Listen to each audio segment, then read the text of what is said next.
হেঁপাহৰ ভোগালী ৰাইজ। এফালে উৰুকাৰ প্ৰস্তুতি, মানে উৰুকাৰ নিশা পাকঘৰত এফালে পিঠা বনাবলৈ লাগিছোঁ, মানে বৰপিঠা আকৌ। অৱশ্যে মায়ে বাৰু পিঠাখিনি অলপমান ভাজিলেই, মই মাত্ৰ চাইছোঁ যে পিঠাটো উঠে নে নুঠে। এফালে বাৰু উঠিছে দেই, মানে পিঠা ভাজিব জানিছোঁ ৰাইজ।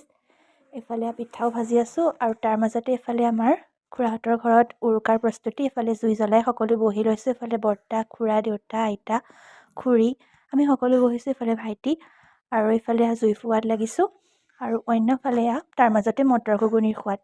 আৰু এইফালে মই আকৌ তাৰপাছতে আহিলোঁ পাকঘৰলৈ, যিহেতু আজি খানাটো ইয়াতে খোৱা হ'ব। এইফালে দাইল লগতে বনোৱা হ'ব মটৰ পনীৰ। এইফালে বায়ে যোগাৰ কৰি লৈছে আৰু এইফালে বনোৱা হৈছে আমাৰ কেৰাহীত মটৰ পনীৰ, মানে আমাৰ পৰি কৌশিকে বনাই আছে।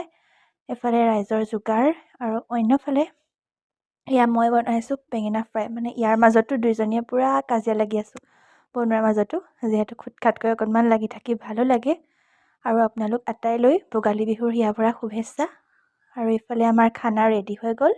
আমাৰ উৰুকা এনেকৈ আৰু, যিহেতু আমি নিৰামিষ খোৱা মানুহ, তথাপিতো কিন্তু বহুত ভালেই লাগে এনেদৰে খাই, ঘৰৰ সকলোৱে এসাঁজ।